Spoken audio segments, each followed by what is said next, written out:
Hey all you guys, gals, and non-binary pals. Welcome back to another boot-scooting episode of Dick Rogers Space Detective. I believe, Charlotte, that we have you to thank for this month's episode. We sure do, little lady. My cousin is a big fan of Westerns, and he helped me rustle up this old script. What I love about this episode is that... Mike! Come on, Mike. Charlotte! We agreed that we'd all do the accent. I didn't say I'd participate. If I recall correctly, Eleanor said, let's make Mike do an accent. It will be hilarious. Why, I do declare, I would never. Pretty please. This is the first episode I've found, and it's the first true Western-themed episode that the writers created for Dick Rogers after they realized how popular Gunsmoke was. And it will help us get into the spirit of things. I just don't think it's entirely necessary. Oh, come on, partner. At 2, Coburn? Yeehaw. Fine. Well, what I love about this script was its ability to tell the story entirely without the narrator. Uh-huh. Tell us more. So many writers utilize a narrator and sometimes a narrator and an announcer to help tell the action. But the writer, Jesse Pinkerton, used only characters to describe the action. Yeehaw! Hey Mike, can you read this line with your Western accent real quick? We're gonna need it for the promo track. What? We don't use a promo. Shh, just let him record. Fine. Oh boy, we hope you all enjoyed today's episode. Dick Rogers and the left-handed laser blaster, don't you know? Mike, do you think you're doing a Western accent right now? You told me to do one, so I'm doing one, okay? Oh man, this is amazing. Oh, Coburn, let's just get this wagon a-rolling and start the show. Good evening, listeners. This is your WPUN News Now update. At noon yesterday, while Mrs. Vale, who lives on the corner of 4th Street and Santa Fe Avenue, was cooking beets for dinner, she poured a quantity of gasoline on them, thinking it was vinegar. On lifting the vessel in which the beets were cooking from the stove, she spilled some of the gasoline on the fire. It immediately ignited, and flames quickly spread about the room. Mrs. Vale, in trying to subdue the flames, severely burned her hands and face, and her apparel also caught fire. Her son, Emmett, in trying to rescue her from this perilous situation, severely burned his hands. Aside from the above, no damage was done. That was your WPUN News Now update. And now, on with the show. Out on the western range, beyond the orbit of Neptune, on the Kuiper asteroid belt, there's only one way to keep the peace, and that's through the knowledge and know-how of a space detective, Dick Rogers. Yes, Dick Rogers, the closest thing to a hero on this dusty asteroid outpost. And the only law he knows is, ask many questions and then, if warranted, shoot later, which is scribed on the barrel of his left-handed laser blaster. Might as well give up now, Barty, or you'd be out a heck of a lot more than just your pride. Well, Dick, and what if I don't? You gonna arrest me? No need to add insult to injury. I already have most of your money. We'll see about that. I may have a trick or two up my sleeve yet, Dick. Just as long as you don't have any cards up there, my friend. All right, Barty, read them and weep.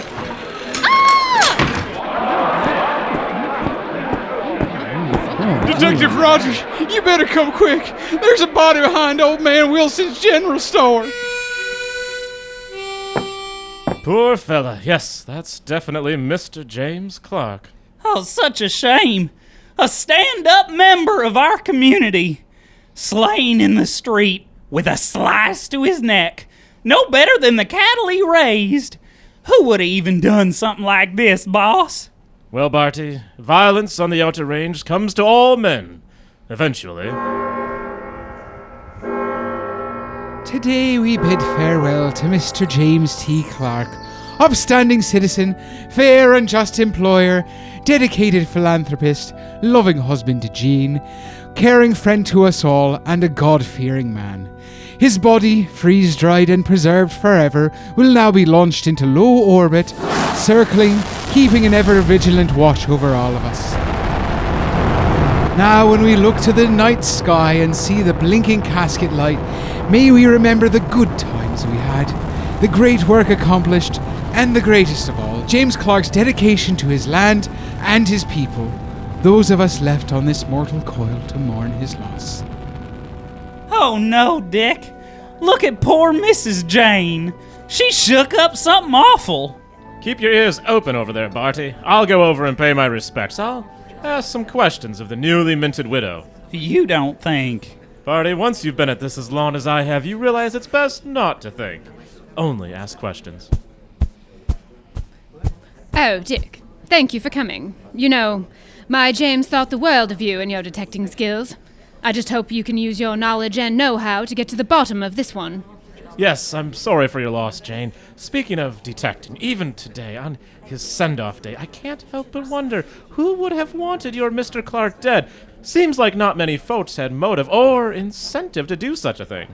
Why, I truly don't know. You heard Father McNally. Everyone loved him. I can't think of anyone who would benefit from such a senseless murder. No one, Jane? Why? What are you implying, Detective Rogers? I don't imply. I simply asked a question. Well, to simply answer your question, I suppose the bank is the only one who will benefit, because I certainly won't. What do you mean? I've been left out, Dick. Out in the cold, all on my own. Not one mention in the will for this woman who warmed his bed, who cooked and cleaned. Well, the woman who managed those who cooked and cleaned for him. Yes, this stand-up man, who was a bastion of prosperity in Starlight Valley, has left me utterly penniless. Why, Jane, I can't believe James would do something like this to you. Well, here, read it for yourself. You can see it. Last will and testament, signed by my husband and leaving no clear line of inheritance. It certainly doesn't say Jane Clark, his wife, which means the bank was able to sell it to the highest bidder. So, if you'll excuse me, I need to go finish packing my belongings, as the new owner of 40 Hands Ranch moves in tomorrow. Can I get you another drink, Dick? Well, Kitty, when you ask nicely, how can I refuse? I'll take another whiskey flavor pack. Neat. There you are. Say, Dick, I talked to poor Jane Clark yesterday. She asked if we needed any cleaning done here at the saloon. Seems she's fallen on pretty hard times since James left her high and dry. Even after these few months, it's still such a shock that he would do that to her. Sold most of her jewelry and other pretty things just to stay in Miss Sarah's boarding house. And now she's asking around about cleaning houses for folks. The tides change quicker here than on Ganymede. But Dick, have a heart. She didn't do anything to deserve this. Why, that crummy old James Clark. I heard the deal that the new owner made to secure the rights to 40 Hands Ranch wasn't totally on the up and up. A man's dealings are his own, Kitty, and it isn't good to talk ill of the dead. But Dick, didn't you used to know James? Get behind me, Kitty, I'll protect you. Ow, Uncle! No need to get up, Dick. Finish that whiskey. I've got this under control. Now you two, put those damn blades away. Get home and sleep it off. I don't want to see you back in here again for at least a week this time, you hear? Yes, Miss Kitty. Charles, would you bring the broom from behind the bar and bring the whiskey packs? I don't need another one, Kitty. This one's for me, Dick. Here you go, Kitty. Dick, this is getting to be too much. Those are some of the men from out at 40 Hands Ranch. This used to be a nice, quiet town. Quiet enough to hear a field mouse getting a hard on. But now that new owner, Vince Malgrave, he lets his boys run wild over this town. Ain't been good about paying their tabs, breaking an awful lot of glasses. They haven't been too kind to the lady folk around here. Not all of them pistol whip as good as old Kitty here. I'll take that as a compliment, Charles. Now I know you don't like getting involved in domestic disputes, so you've let this whole thing with Jane go, Dick. But now we're seeing real economic impact. And by that, I mean I ain't seeing digicoins flow into this saloon with those wild boys running around. I don't mean to question a man's integrity, but I'm beginning to curse James for not leaving the whole lot to Jane. I hear you, Charles, loud and clear. I see it's getting out of hand. I think it's about time I go had a few words with... Like I was saying, Dick, I'd go over to Miss Sarah's and talk to Jane first. She's got some papers I think you'll find interesting. Hello, dear listeners. The doctor is in. It is I, Dr. Michael S. Keevington, Esquire, one of the most eminent physician lawyers on either side of the Continental Divide. I have traveled the world and spent countless hours in research to develop the modern medicinal miracle, Keevington's Wonder Tonic. Why go to expensive doctors in the big city when you can be treated by yourself at home for the same price, or a bit more? This tonic has stood the test of 20 years trial and is recommended by taxidermists, taxi drivers, and tax preparers. In short, by everybody, everywhere who has ever given it a trial. My elixir will not work on healthy individuals, no. It will only help those afflicted by disease through the purification of humor. Keevington's Wonder Tonic is a great remedy for corpulence, flatulence, somnolence, and turbulence. Fantastic for men suffering from nervousness, lack of nerve force and vigor, and diseases of personal nature. Also a boon for female problems. Once again, this is Dr. Michael S. Keevington, Esquire, and the S stands for snake oil. Hello, Miss Sarah. Jane in by any chance? Jane! Visit her! Oh, hello, Dick. No men in rooms! My boarding house is a classy establishment. Yes, of course, Miss Sarah. We'll meet in the drawing room. Come this way, Dick. I don't have long. I was just on my way out. I'm a working girl now. Well, you say it so openly. Oh, Dick, don't be so crass. I'm cleaning for all those folks who used to greet me in the street with a howdy-do and yes, ma'am, this and yes, ma'am, that. Now I'm getting the space dust out from under their beds. Now, did Kitty finally get it through your thick skull that something isn't quite right with this whole affair? She may have mentioned a thing or two. But what really convinced you was the boys from 40 Hands brawling over the saloon, wasn't it? Now, Jane, I don't need a lecture on when to begin my space detecting. Couldn't rely on shared history, I see. Well, here's what's what. Read this letter. A letter from Vince Malgrave. Yes, the man who owns 40 Hands Ranch now. So this letter, all it states is that he was interested in the property and asked your husband to sell last year. Yes. Apparently he had his sights set on my land for quite a while. Take a gander at the second letter. Dear Mr. Malgrave, sorry, the land isn't for sale. My family has owned this land for centurnies. Then at the bottom, there is just a list for whiskey packs, loose sargo leaf, and aged cowlback cheese. What is this, Jane? Clearly, this was the first draft of the letter my husband sent in response to Malgrave's offer. You can see that he made several spelling errors, so he must have started over with a new page, completed his letter, and then used the first to write his monthly shopping list. He had folded the page over at the time, so I only paid attention to the shopping list, but as I prepared to leave my home, I found it and realized I may have a clue. Jane, this could be nothing. Or something. Dick, just press Malgrave on the matter. Something is suspicious. And if Malgrave's found to have made a bad deal with the bank, you think the judge would give you the land back just to keep hush about this whole thing? Well, that would just wrap everything up in a pretty little bow, now wouldn't it? And you do like your pretty things. Hello there, fellas. Dick Rogers, Space Detective. And what's a space detective doing here on private property? Seems a little too late to be part of the welcoming committee unless you've got some cookies up your sleeve. I'm not hiding anything up my sleeve, just here to pay a friendly visit to your boss, Mr. Malgraves. Well, he ain't available. Well, will he be available anytime soon? This is a mighty fine porch, but it pairs nicely with a cool glass of citronade. I don't manage Mulgrave's schedule, and we're fresh out of citronade. Best be moving on down the road.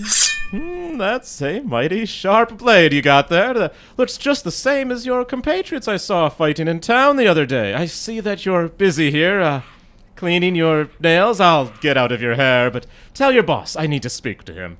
This time I paid a friendly visit from one neighbor to another. Next time will be official, do you hear? Message received. I'll be at the Solar Saloon if Mr. Malgrave finds himself thirsty for something a little stronger than citronade. Hello once again, wise and wonderful listeners. The doctor will not see you now. Yes, that's right. Thanks to the success of my Keevington's Wonder Tonic doctors, all across this great nation are seeing a reduction in patients. This is, once again, Dr. Michael S. Keevington Esquire, and Keevington's Wonder Tonic is a powerful cure for catarrh, colds, and congestive heart disease. So many of you have written to me to tell me of the absolute success of this medicine that I have had no choice but to expand. Now, my Keevington's Wonder Tonic is available in whatever form you prefer best. Keevington's Wonder Tonic now comes in tonic, elixir, tincture, salve, non-Newtonian liquid, balm, pill, and salt form. No matter how you take it, when you feel the burn, you know it's working. Keevington's Wonder Tonic. Ask for it by name. One whiskey flavor pack, Charles. Neat. Already poured. Hey, Dick. Did you hear McLarney's windmill when you were coming into town? That storm from a few nights ago really did a number on it. It's rattling and carrying on, starting to sound like two skeletons screwing on a tin roof. Dick Rogers. Vince Malgrave. The one and only. I hear you were out at 40 Hands Ranch today, sniffing around. Charles, pour the man a drink. Now, I was very clear with your men that I just had a few questions for you. Now, why don't I get those out of the way now, over a drink? Well, that's what neighbors would do, isn't it? Friendly ones, anyway. Charles? Now, tell me, how are you liking Starlight Valley? The nights must be a bit cooler here on the outer range than what you're used to in Neptune City. Pleasantries, Dick. My time is worth more than that. I don't select a ranch based on the weather or the views. All I care about is how much money it will make me. And how are you liking that? The money? Oh, I love the money, Dick. My research showed me that this little podunk town is vastly underutilized and ripe for picking. When the opportunity arose to take over 40 Hands Ranch, I knew it would only be the beginning of my plan to squeeze this land for all it can give. And when exactly did that opportunity arise? You mean the opportunity to become even more ridiculously wealthy by purchasing 40 Hands? I received a comm alert I had set to notify me of any available properties in Starlight Valley. Once I received that, I did my research and then put in an offer. And you didn't know about our little podunk town before that? Why would I have ever heard of such a backwards place like this? Interesting. I've got a letter dated 1 year before James Clark's death that says otherwise. A letter written and signed by you with an offer to buy 40 Hands. An offer? I send so many offers out. Perhaps I did. Honestly, it's easy to see why I would forget this place. An offer that was rejected, which could be seen as awful suspicious, seeing as the obstacle to you becoming even more ridiculously wealthy happened to die soon after under violent circumstances. I just have one more observation. That blade you're wearing, vintage? Priceless. I bought it from an antique dealer. It's over 1,000 years old. Came from Earth. I gave a replica to each of my men to show my dedication to them, and them to me. And sharp as a tack, I'm guessing. Sharp enough to make a clean slit through a man's neck. Now see here, Dick Rogers. I will not be threatened based on my accoutrements. And just because you can't stop yourself from sniffing around some skirt with a grudge doesn't allow you to stick your nose in my dealings on an above-board, totally legitimate acquisition. Speaking of sniffing, Charles, you smell something? Now you mention it. Something smells like space bullshit, if you ask me. Well, Charles, thanks for the drink. I suppose it's about time for me to head on over to Judge Westport's. Since I wasn't able to talk to you this afternoon, Vince, I had some extra time, so I meandered over to the bank and asked Greg Wilson to show me the recent loan applications, and seeing as I've got somewhat of a reputation for being the law around these parts, he obliged. I've got some info on a loan application date that I think Judge Westport would find very interesting. Dick, look out! Well, looks like there'll be 38 hands out at the ranch tonight.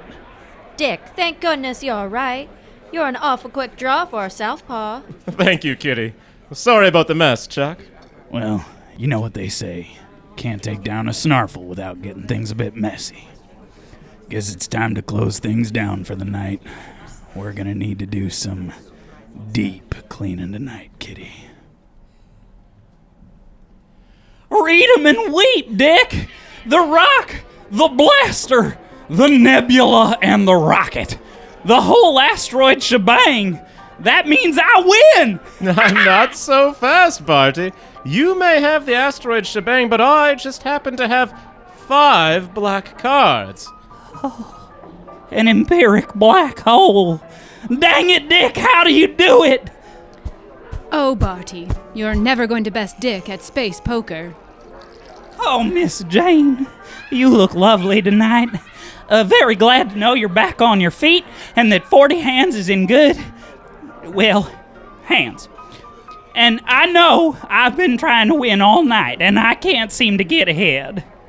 I've known him for quite some time now, and very few can outplay Dick Rogers. But you've seen it happen? Oh, only once that I can recall. Jane, may I have a word? Of course, darling. You may have several. Jane, what are you playing at? I'm just in a celebratory mood, Dick, and it puts me in a mood to reminisce. I won't share your secrets, but I'll never forget those years we spent in Neptune City, Dick. What fun we had. I'm a new man now, Jane, and that time is a time I'd sooner forget. Oh, yes. You're a law man now. And it's going to stay that way. I want nothing less, Dick. It's so helpful having a friendly detective to rely on in times of need. Jane, what are you hinting at? Oh, Dick. So good at asking questions, but so bad at seeing the big picture. So determined to do what's right, after all those years of doing what felt right.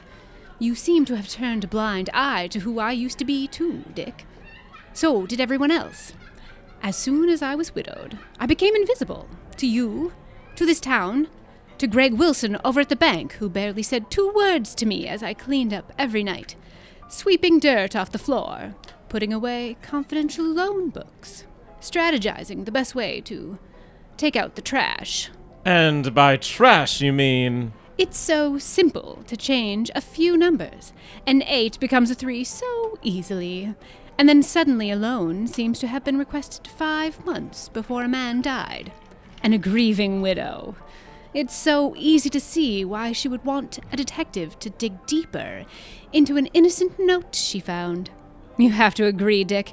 His men were terrorizing this town, especially after taking that roid booster, Keevington's Wonder Tonic, they had been sold, with a claim of making them stronger.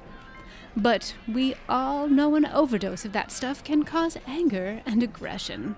Why, it was only a matter of time before someone got killed. And you thought Vince Malgrave should be the one to die? Isn't that obvious? Dick, be happy. This solves a great many issues for both of us.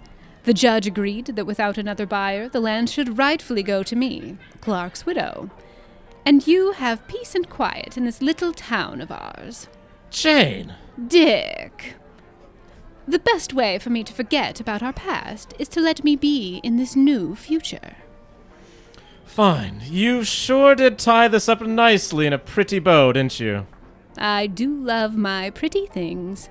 Now, let's get you back to your game. Lovely chatting with you, Dick, but I must get back to 40 Hands. And Barty, I do remember. I can recall 2 times, yes, twice now, that Dick has been bested by another. So perhaps it's 3rd time's a charm for you this evening, And thus concludes another riveting episode of Dick Rogers, Space Detective. Stay tuned next week for the next installment, Dick Rogers and the Barbed Wire Bandit. And now, another News Now update from WPUN. At 2 p.m. today, Mrs. Vale of 4th Street in Santa Fe has died. Her son Emmett's hands, which were severely burned in the fire started by Mrs. Vale, have turned gangrenous, and he is expected to lose them. Beyond that, no damage to the premises was reported. In weather, the sun is shining and balmy temperatures are expected to last all week. Perfect for garden planting. Make sure to plant plenty of beets. Whew! Okay, that was a super devious ending, and Jane is kind of badass lady goals, isn't she? Yeah. I mean, except for the whole killing her husband, then drugging a bunch of innocent employees, and then instigating a fight to get another guy killed, all in order to take over a ranch. Girl, boss. But let's get back to the true mystery of today's episode, Mike's accent. Someone needs to do some digging into what it is, because that sure ain't a Western accent, my man. So that's why I didn't want to participate, so thanks, guys. Well, it was a good attempt, and I think we heard some really unique accents that we can use for future shows. Charlotte, way to look on the bright side. Well, should we wrap this whole thing up? Right, well, we're on Facebook at Dick Rogers Pod. Mike, just try it one more time for us. We're on the Facebook at Dick Rogers Pod, on Instagram at Dick Rogers Space Detective, and Twitter at Rogers Space. And you can join the nerds on Patreon at patreon.com/space_detective. And make sure to join us for your next Dick appointment. Same space time, same space place. This episode's nerds are Angela Ventris as Eleanor and Jane, Michael Storm as Mike Nutley, Dick Rogers, and Dr. Michael S. Keevington, Esquire. Nicholas Johnson as Coburn, the Priest, and Henchman 1. Brittany Stone as Announcer, Miss Sarah, and Henchman 2. Andrea Lang as Charlotte and Miss Kitty. Jacob Herman as Barty and Charles. And Logan Wright as Vince Mulgrave. Dick Rogers and the Left-Handed Laser Blaster was written by Angela Ventris. Music by Nicholas Johnson and Jacob Herman. Sound design by Michael Storm, and audio editing by Nicholas Johnson.